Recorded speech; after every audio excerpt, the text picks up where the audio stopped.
Hello नमस्कार, welcome to inculcate learning. 250 question यानी 250 question हम ऑलरेडी कवर कर चुके हैं आपके पीवाईक्यूज में से। आगे के क्वेश्चन डिस्कस आज करेंगे। पीवाईक्यूज विद कॉन्सेप्ट कर रहे हैं, मैराथन करवा दी है, तो ये सारी बातें आपको पता है। This is presented by me Raveena. Videos informative लगे तो इनकलकेट लर्निंग को लाइक शेयर सब्सक्राइब कर दीजिएगा। चलिए जी, सो आज का फर्स्ट क्वेश्चन है, in the classical model of test validity, यानी जब आप टेस्ट को टेस्ट की वैलिडिटी देखना चाह रहे हैं, उसका जो क्लासिकल मॉडल है या क्लासिकल थियरी भी बोलते हैं इसको, which one of the following is not considered as measure of validity. तो किसको वैलिडिटी का मेजर कंसीडर नहीं किया गया है? So content validity, construct validity, criteria related और फेस वैलिडिटी। सो अगर हम इसको देखें क्लासिकल मॉडल को, सो उसके अंदर एक लाइन हमें निकल के आती है कि जो क्लासिकल टेस्ट थियरी है वो एक ट्रेडिशनल क्वांटिटेटिव अप्रोच के ऊपर फोकस करती है। ठीक है, सो क्वांटिटी की जहां पर बात आ गई तो कंटेंट, हम बेसिकली क्वालिटी की बात करते हैं कंटेंट वैलिडिटी में। सो मेरे हिसाब से कंटेंट वैलिडिटी इसका आंसर हो सकता है, बाकी इसका आंसर हमारे पास है नहीं, क्योंकि कंस्ट्रक्ट में या फिर जो अपना क्राइटेरिया रिलेटेड वैलिडिटी के पर्टिकुलर क्राइटेरिया आप मैच कर रहे हैं या नहीं, या फेस वैलिडिटी है। फेस वैलिडिटी भी वैसे तो ऊपरी तौर पे ही चीजें देख के बात होती है। सो फेस या कंटेंट में से हम कंटेंट के साथ जा सकते हैं, बिकॉज कंटेंट वैलिडिटी तो स्पेसिफिकली क्वालिटी पे ज्यादा फोकस कर रही होगी कि जिस चीज के लिए आपने वो टेस्ट बनाया था क्या वो चीज वो पूरी कर भी रहा है या नहीं, सो वो चीजें हो रही है या नहीं। सो ये कंटेंट वैलिडिटी शायद इसका आंसर हो सकता है जी, because of this quantitative approach जो हम क्लासिकल टेस्ट थियरी में पढ़ेंगे। नोट हमसे पूछा है। Okay, which of the following methods is most appropriate for assessing reliability of a questionnaire? So ये सारे reliability के methods हैं जो मैंने आपको मैराथन में भी बताए थे, test, retest, split half, parallel form या इक्विवेलेंट फॉर्म। सो जब स्टेबिलिटी की या रिलायबिलिटी की हम बात करते हैं ना कि क्या आप मेजर करना चाह रहे हैं उससे, सो वही क्वेश्चनियर जो है उन्हीं बच्चों से बाद में आप दोबारा से फिल कराएं, रीटेस्ट उनका लिया जाए। सो टेस्ट, रीटेस्ट एक मोस्ट रिलायबल या अप्रोप्रिएट मेथड जो है वो ज्यादा माना जाता है। ओके, then है primary function of education is to socialize new generations to overcome their egoism and to become productive members of society। so जब productive members of society यानी society के बारे में ज्यादा बात हो रही है तो देखिए कॉन्फ्लिक्ट तो नहीं आएगा। ओके, कॉन्फ्लिक्ट में तो टकराव की स्थिति पैदा होती है, कंसेंसस में भी कुछ नहीं है, मार्क्सिस्ट और मॉडर्निज्म बचा हमारे पास। अगर हम ये देखें कि प्राइमरी फंक्शन जो है एजुकेशन का, ये क्या बोल रहे हैं, सोशलाइज करना एक नए जनरेशन, जो नई जनरेशन है उसको, उसके सोशलाइजेशन की बात हो रही है। और हम इस तरीके से उसको सोशलाइज करें कि वो सोसाइटी के मेंबर्स प्रोडक्टिव बन पाए, तो सोसाइटी पे ज्यादा फोकस है। ऑल्दो मॉडर्न टाइम में हम यही चीजें कर रहे हैं, सो मॉडर्निज्म भी इसको सपोर्ट करता है, बट मार्क्सिस्ट फिलोसफी जो सोसाइटी पे या स्टेट पे फोकस करती है कि सब कुछ स्टेट पे होगा, सोसाइटी के लिए होगा, सोसाइटी के वेलफेयर में होगा, तो उस हिसाब से फिर हम मार्क्सिस्ट पे भी जा सकते हैं। सो मैं खुद कंफ्यूज हूं इन दोनों में, एग्जैक्टली कोई आंसर किसी के ओके, मतलब अगर कोई ऐसा टीचर है नहीं जिससे मैं डिस्कस भी कर पाऊं। सो ये मार्क्सिस्ट और मॉडर्निज्म में से मार्क्सिस्ट के साथ आप ज्यादा जा सकते हैं, क्योंकि वही फिलोसफीज हमने ज्यादा पढ़ी हैं। ऑल्दो मॉडर्निज्म में तो बाकी सारी चीजें आई जाएंगी कि जो जो मॉडर्न चीजें हो रही है, जहां आप टेक्नोलॉजी का इस्तेमाल ज्यादा कर रहे हैं स्पेसिफिकली। ठीक है, सो वो मार्क्सिस्ट के साथ ज्यादा झुकाव है आंसर का। सो बी इसका आंसर हो सकता है जी। Which school of philosophy emphasizes the method of integration? So method of integration की बात ज्यादा कौन करता है, कौन सी फिलोसफी करती है? Existentialism, realism, pragmatism, idealism. So integration की अगर हम बात करें तो pragmatism जो है वो overall whole integrated approach की ज्यादा बात करती है। So pragmatism जो है उसके वो एक better option इसका हो सकता है, क्योंकि existentialism में हम self के ऊपर फोकस करते हैं, वो चाहे किसी भी मेथड से हो, राइट। Realism पे हम experimental, साइंटिफिक उन चीजों की बात करते हैं।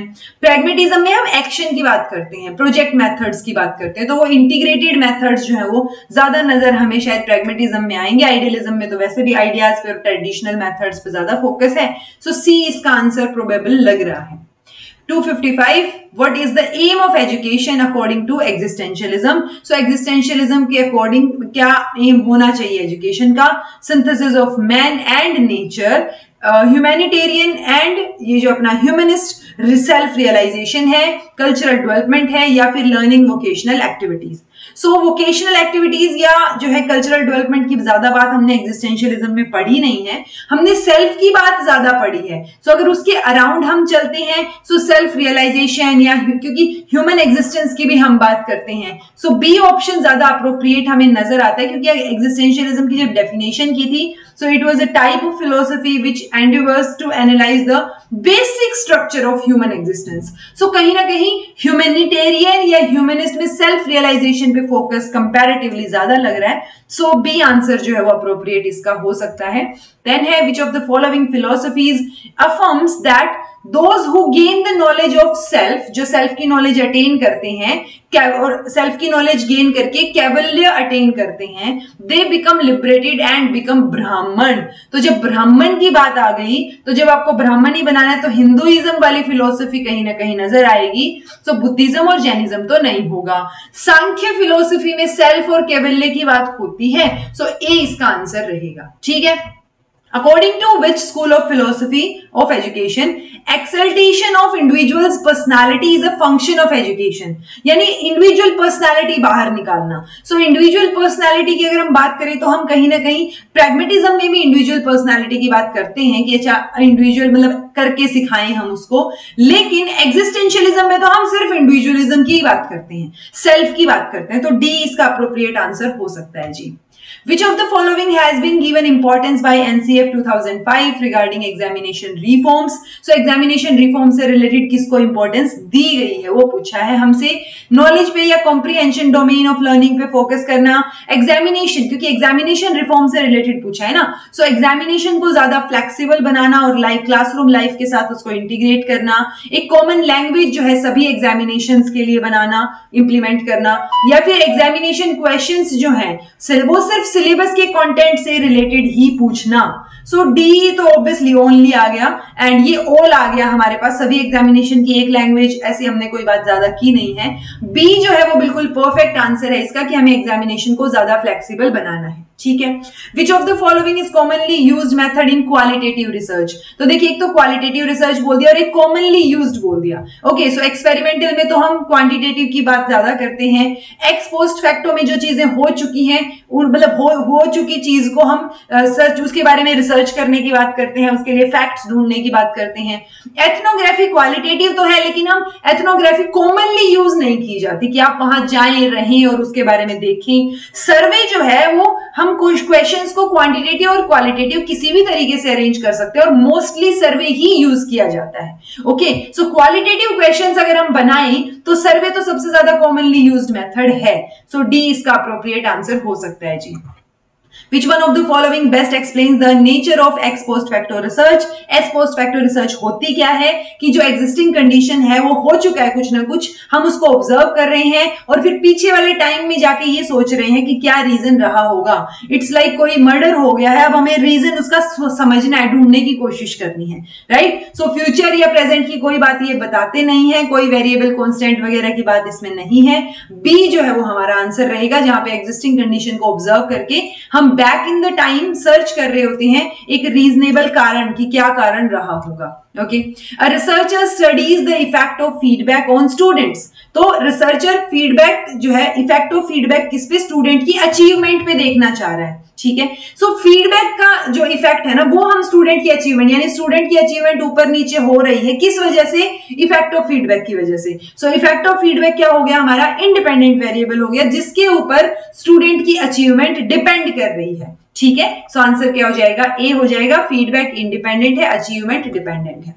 ओके, ये तो मैंने यहाँ दिखाई दिया, बट इन्होंने बोला है कि आरटी एक्ट 2009 के अकॉर्डिंग हम जो स्पेशल प्रोविजन है बच्चे को स्कूल में एडमिट ना करने का, या जिन्होंने मतलब जिनका एडमिशन नहीं हुआ है बच्चों का, उनकी बात हो रही है, या फिर जो जिन्होंने एजुकेशन कंप्लीट की ही नहीं है, ड्रॉप आउट कर लिया, उन बच्चों की बात यहाँ पर हो रही है। सो यहाँ पर इनका कहना है जो आरटी एक्ट ये 4 सेक्शन है अपना, कि हमें बच्चों को एडमिशन देना है उनकी एज के बेसिस पे, ना कि ग्रेड के बेसिस पे। सो बी और सी कट गया, एज बेसिस पे देंगे, जो एज है उसकी, चाहे वो आज तक स्कूल ना आया हो, उसको उस एज के अकॉर्डिंग आप स्कूल में बिठाइए और उसकी एलिमेंट्री एजुकेशन पूरी करवाइए till the elementary education completion. So beyond elementary की बात आरटीई में नहीं की गई है, सो आंसर हमारा ए हो जाएगा जी। ठीक है, दो क्वेश्चन रह गए, 2-3 question. Which was not recommended by secondary education commission as a principle of curriculum construction. So curriculum construction के दौरान सेकेंडरी एजुकेशन कमीशन ने क्या चीज सजेस्ट नहीं की? चीजें सब्जेक्ट सेंटर्ड हो, टोटलिटी और एक्सपीरियंस के बेसिस पे हो, वेराइटी और इलास्टिसिटी या फ्लेक्सिबिलिटी हो, इंटीग्रेशन और कोरिलेशन हो। मतलब जिसने सेकेंडरी एजुकेशन कमीशन नहीं भी पढ़ रखा ना, वो भी बता देगा कि अभी जो भी कमीशन आगे आगे आएंगे या जो इंडिपेंडेंस के बाद आए हैं, उन्होंने बच्चों पे फोकस किया है, सब्जेक्ट पे नहीं, ना कि टीचर सेंटर्ड चीजों पे। तो सब्जेक्ट सेंटर्ड या टीचर सेंटर्ड चीज उन्होंने रेकमेंड नहीं की है, और वही हमसे पूछा है। Okay, which of the following was not recommended bye education commission 1964-66। तो कोठारी कमीशन ने क्या चीज रेकमेंड नहीं की है? एक लार्ज नंबर ऑफ यूनिवर्सिटीज बनाइए जो कि इंटरनेशनल स्टैंडर्ड्स को अचीव करने में हाई हो। ठीक है, इंट्रोडक्शन करना है हमें वर्क एक्सपीरियंस का, ये तो इन्होंने इंट्रोड्यूस किया था सबसे पहले कि वर्क एक्सपीरियंस के बेसिस पे आप चीजों को कीजिए। वोकेशनलाइजेशन की बात भी इन्होंने की है, मोरल एजुकेशन और inculcation of sense of social responsibility की बात भी इन्होंने की है। इन्होंने लार्ज की जगह स्मॉल वर्ड यूज किया था, तो ए आंसर रहेगा। नोट पूछा है, ये इनकी एग्जैक्ट स्टेटमेंट है इनकी डॉक्यूमेंट से कि strengthening of centres of advance study and setting up a small number of major universities. तो हमें नंबर स्मॉल रखना है, ना कि लार्ज रखना है। ठीक है जी। Assessment of performance is an integral part of any process of learning and teaching. As a part of a sound educational strategy, examination should be employed to bring about qualitative improvement. So qualitative improvement की बात की गई है। ये exact statement inverted comma में दी हुई है, पूछा है किसने recommend की है। ओके, सो ये NPE 1986 ने recommend की है। ये exact statement जो है वो इनकी डॉक्यूमेंट में आपको देखने को मिल जाएगी कि पॉलिसी विजुअलाइज करती है इंटीग्रेशन किसका? असेसमेंट ऑफ परफॉर्मेंस का with the process of learning and teaching and utilizing the process. तो इंप्रूवमेंट ऑफ क्वालिटी की यहाँ पे बात हो रही है। इसी के साथ आपके 2018 के सारे क्वेश्चंस खत्म होते हैं, क्योंकि 2018 में 165 क्वेश्चंस थे और ओवरऑल मिला के हमने 265 क्वेश्चंस हमने कर लिए हैं। ठीक है जी। सो 265 मतलब 100 क्वेश्चंस हमने 2021 के कर लिए हैं और हमने 2018 के क्वेश्चंस कर लिए हैं। 2016 के क्वेश्चंस आपके बचते हैं, वो हम नेक्स्ट लेक्चर से डिस्कस करेंगे। आई होप आपके लिए लेक्चर्स हेल्पफुल हो। This is all about today. Thank you so much for watching. Be happy, keep smiling, subscribe to Inculcate Learning because it is absolutely free, and be consistent in your efforts.